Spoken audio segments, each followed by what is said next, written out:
Welcome to Face the Jury, a podcast focused on the issues of medical malpractice, what it is, how to spot it, and most importantly, how to protect you and your family from becoming victims.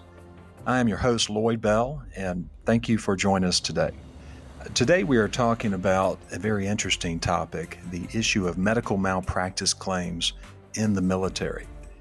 As everybody is aware, we have a very large military with military hospitals around the world. And for many years, service members, soldiers, sailors, airmen, Marines, could not bring a claim if they became a victim of medical malpractice. The law in this area is known as what's called the Ferries Doctrine, F-E-R-E-S. And this is a doctrine that was arrived at by the U.S. Supreme Court, which basically said soldiers, sailors, and folks who serve in the military do not have the right to bring a lawsuit against the government for negligence that happens during their service. So this was the law in the United States for many decades until very recently. And that all changed when attorney Natalie Khawam out of Tampa, Florida, took on the case of Sergeant First Class Richard Stacegill. Natalie decided not to fight the law. She decided to change the law. So she advocated and lobbied Congress and made her ways up and down the halls of Congress, advocated on behalf of Sergeant Stacegill, and she got bipartisan support to change the law and pass what's known as the Stacegill Military Medical Accountability Act. I'm very pleased to have Natalie on our podcast this morning. I'm also joined by Matt Grant, who is a reporter in Charlotte who has been following this story and promoting it and helping the public become aware of this important issue. Matt, welcome. Natalie, thank you for being here with us. Pleasure to be here. Thank you so much. Thank you for having me. You bet. I wanted to say a few words about Natalie, and then I want to ask her how she got on this journey and how she managed to accomplish something that very few people can do in America nowadays, which is to achieve bipartisanship, agreement between the left and the right, the Republicans and the Democrats, to accomplish something very special and very positive in America. A few words about Natalie before I turn it over to her. Natalie Khawam is a lawyer from Tampa, Florida. She's a graduate of Georgetown University Law Center. She is the founder of the Whistleblower Law Firm in Tampa, and she represents employees from all the federal agencies you can think of, the Department of Defense, U.S. Department of Homeland Security, of course, the Department of Veterans Affairs, and many others. Natalie is a trial lawyer with a federal law background. She practices exclusively, I believe, in federal courts, and she is first and foremost a veterans advocate. Again, welcome, Natalie, and if you could just please tell us a little bit about yourself and tell us how you got on this journey with Sergeant First Class Stacegill. Sure. Thank you so much again for having me. I got on this journey because a few years ago, a lot of my friends and colleagues were in the military, and I was always highly grateful of what they've done and putting themselves out there to protect our country. And when it came to deciding where to spend my pro bono time, a lot of colleagues of mine, they put their pro bono time in for representing criminals, defending criminals. And I just felt like there was this lack of representation for our military and our veterans. It seemed like it was not sexy enough. It was really cool and fun and sexy to represent a criminal, but nobody ever really wanted to step up and help these veterans and our active duty members. It started a few years ago. One of the bigger cases I decided to do pro bono was a case with a Marine who was suicidal, 3 IEDs, inpatient at the TBI clinic, traumatic brain injury clinic at Tampa VA. A doctor pulled him in on a Friday evening, brings him in my office and says, "You need to help him." It was like 7 p.m. on Friday. And I'm like, "Why did you pick me?"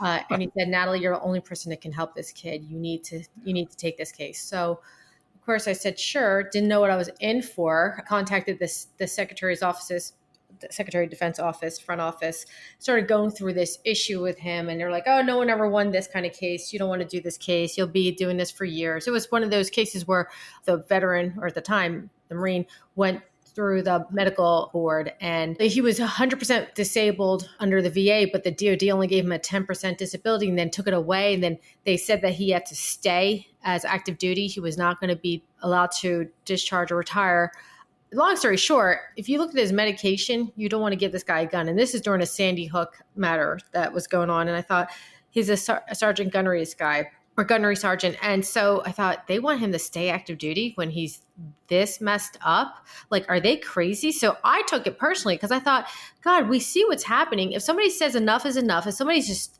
broken, you do not force him to continue, especially when his mental state is not there. So he was literally— What happened to him? Just a few IEDs, PTSD, TBI. And so when you're an inpatient for 6 months in the TBI clinic, you do not need to be around any guns, let alone going back to active duty. So they said that because he was still married, that he wasn't disabled and he can still continue his career. And I thought, still married? Like, what does that have to do with anything? I mean, you wouldn't believe this case. And I couldn't believe it. That's why I really wanted to help this kid.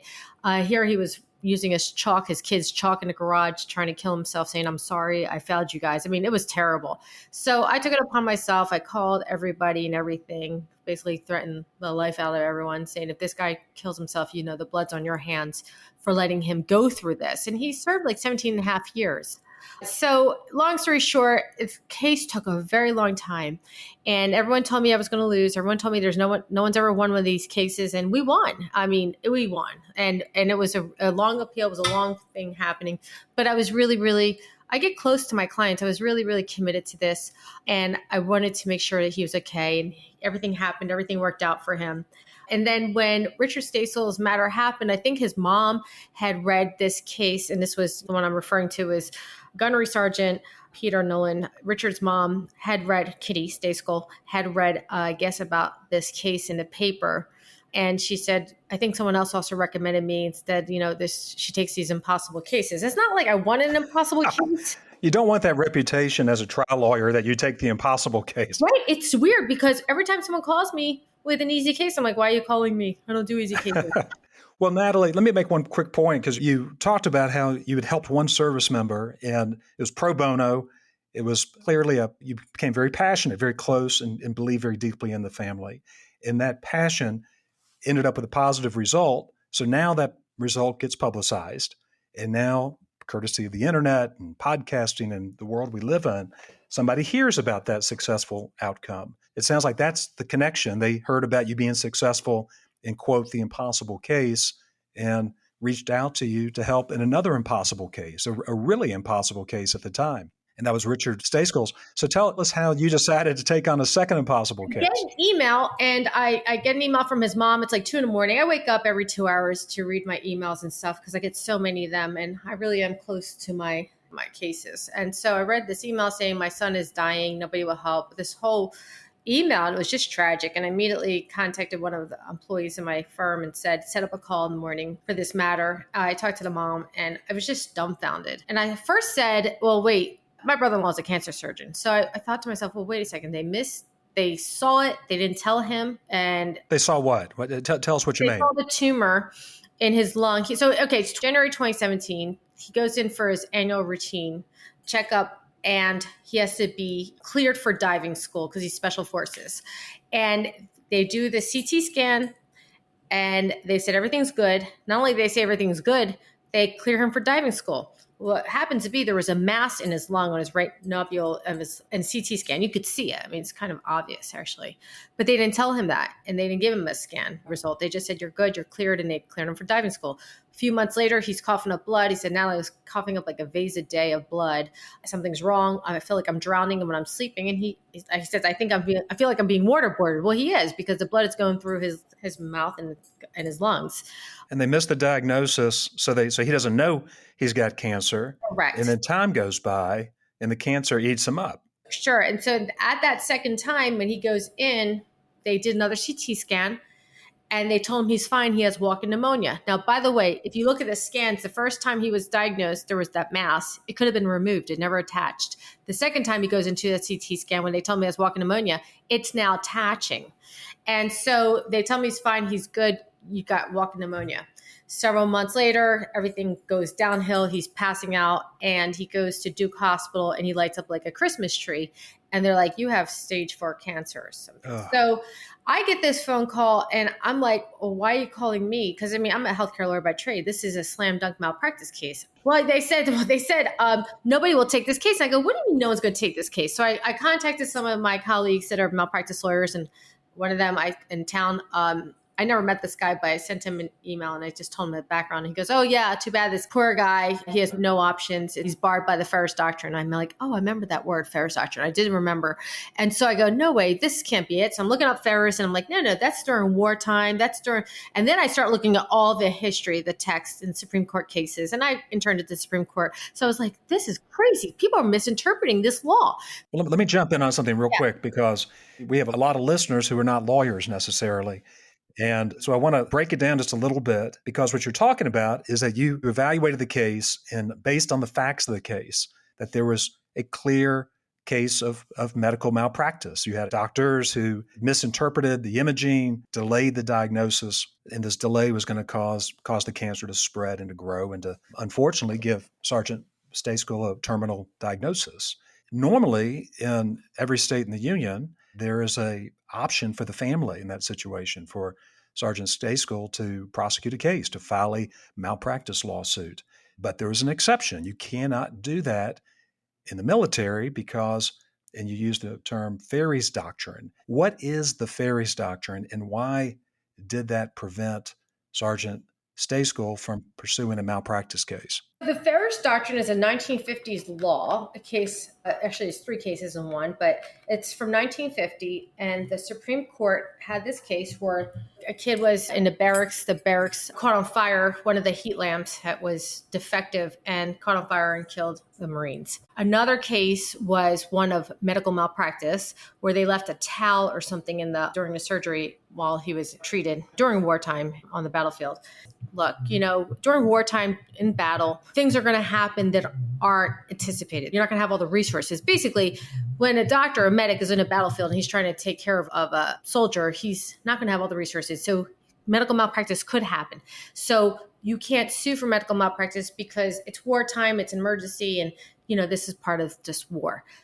And that seems to make sense. Yeah, absolutely. I absolutely agree with that. How does that apply to Sergeant Stayskill, and why did that prevent him from recovering? What they did was, and conveniently, the DOD decided, well, every time that someone's active duty, no, you can't sue. So they extended this. They applied the Ferris Doctrine on matters like Richard Stayskill's, where it's not in battle. This was an annual physical routine checkup. And by the way, it wasn't an officer, it was a civilian doctor. So basically they said, no, you're barred by Ferris. And so I looked at the case law and I looked at the legislation, the history of Congress. And one of the cases in case law at the time, Justice Scalia, when he was alive, said, and he and Justice Ginsburg agreed on one issue. And they said, this is an injustice to our military. But if Congress wants to fix this, if Congress wants to clarify that it's not on every case when you're active duty, but when it's only in battlefield, they could do that. Well, several people had tried, I think it was like 100 different times, to change the Ferris Doctrine and have it clarified or narrowly interpreted, and have lost. So when I took on this case and I said to Richard, hey, I want to follow this in court, but no one ever likes to go to court in litigation because that takes years. And we're up against, obviously the DOD, and I'm not afraid to, go out against the DOD or anyone. But what our problem is, you don't have time on your side because of the stage 4. So let's go to Congress and let's make this work. So if you can't argue the law, you change the law, essentially, at least in this case. And the funny thing is, the guy that I sent that email to, Jack, who was a medical malpractice lawyer, said, Natalie, good luck. There's only one way to change this. It's either take an act of Congress or an act of God. Good luck. And I said, we'll see about that. And that's really what happened. So I said, we're going to the Hill. Let's get ready. Let's go. He goes, have you ever done this before? I go, no, but there's a first for everything. It was really uphill battle. Yeah. Let me step in real quick. I want to bring Matt into the conversation because Matt is a reporter in North Carolina, which is where Fort Bragg is located, Fort Bragg, North Carolina. And Richard, I understand Sergeant Stayskill was stationed there, living there with his family. First of all, Matt, I want my listenership to know who you are. So tell us a little bit about yourself, a little bit about your background, and tell us how Natalie got on your radar and this case got on your radar and how you proceeded from there.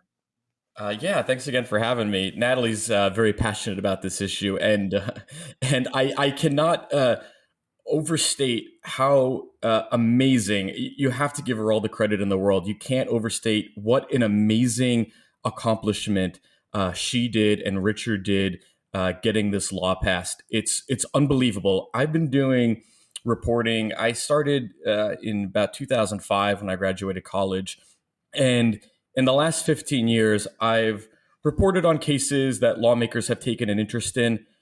When we did this story, there was not only a bill, there was a law that was signed a little over a year later. I've never seen it happen. I will probably never see it happen again. It's amazing. And the fact that she was able to bring Republicans, the most conservative Republicans and the liberal Democrats together on this issue, it really speaks to the respect I think that everyone has for our military and that they have for Richard, who is a Purple Heart recipient war hero who did not deserve the treatment that he got. And it's just so tragic and heartbreaking what happened to him and his family. But I've worked in a few different states. I've worked in Florida. I've worked in Missouri. I grew up in Long Island. My first job was in the Bronx as an assignment manager. I went to grad school at Columbia. And I've been doing reporting and investigative reporting since about 2005. I've won 5 Emmy Awards. I was nominated for Investigative Reporter of the Year. I won my most recent Emmy just a couple of weeks ago. It was for our coverage of Richard Stayskull and a few other awards here and there. But the accomplishment that we did with Richard is is the highlight of my career. That's a wonderful story, Matt. And I imagine being in North Carolina in a military community or near a military community at Fort Bragg, there was a lot of interest in this case. Can you talk to us about how you got the case on your radar and why you decided to pursue it and explore the issues? Sure. We're a little bit of a ways from Fort Bragg. We're in Charlotte. But the way that I got interested in this case, and Natalie may correct my memory, I thought I had remembered meeting Natalie at an investigative reporters conference years ago. I was looking for story ideas, and I thought I remembered Natalie and her law firm, Whistleblower Law Firm. It's like a pretty standout name. And so what I did was I called up her law firm, and I asked to talk to Natalie. And I said, I know you do whistleblower cases, and those are the kind of stories I'm interested in. If you have anything that intersects with North Carolina, I would be very interested. And Natalie and I got to talking, and it just so happened that she was right in the middle of Richard's case. And she said, well, actually, we have a pretty big story. Are you interested? And I was immediately. As soon as she told me what had happened to Richard, I knew it was a big story. And I flew down to Florida, and I met Richard and his wife, Megan, and Natalie at their Tampa office. And we interviewed him right on the spot. Tell us about that moment where you met him and you got to hear his story a little bit. What stayed with you? What impressed you? A number of things impressed me about Richard. He's very humble. If you ask him about his service, and I think a lot of service members are like this, but if you ask him about his time in Iraq, he won a Purple Heart, and I almost felt like I had to drag that out of him.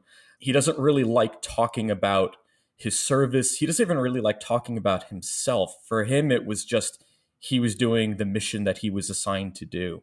He looks great. You look at him and he's fit and he looks healthy, and you would never know that he has stage 4 cancer just eating away at him and that his time is limited. But he was on a mission. This was a mission for him to get the law changed, and he was going to do whatever it took. And look, I'm sure it wasn't easy to sit down and tell the story of botched medical care, and for his wife to do it as well, with lights, with a camera.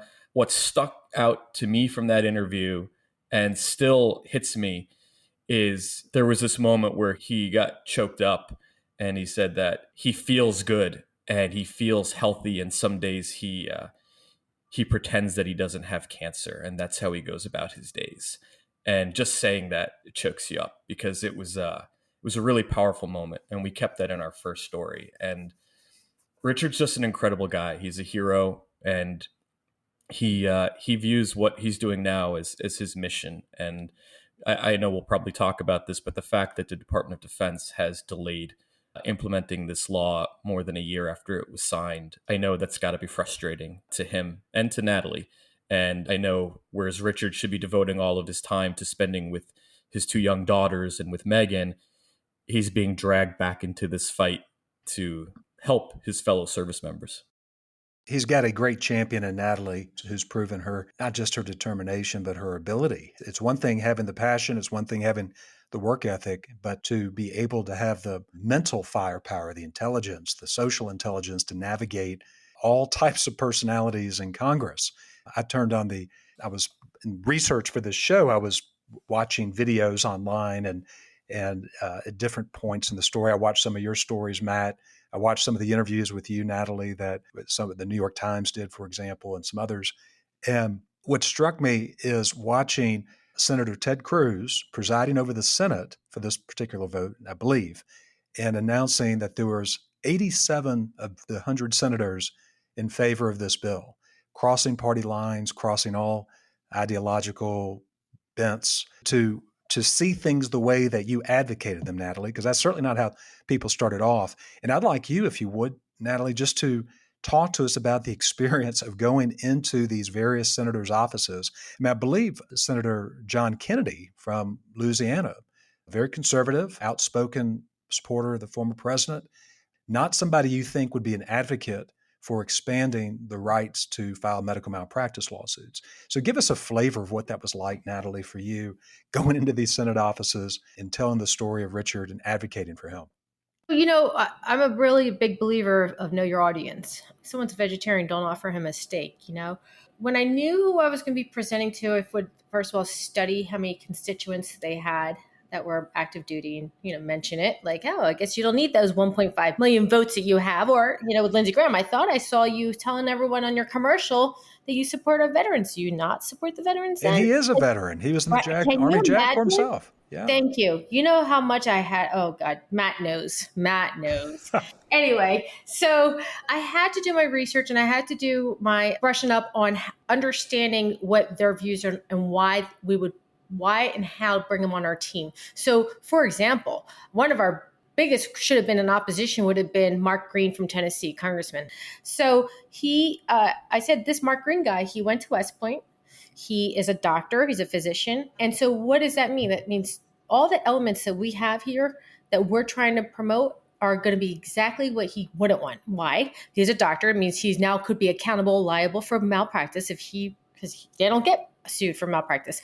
And number two, he's in the military. So you're going against the DOD, which is he went to West Point, for God's sake. This is his blood.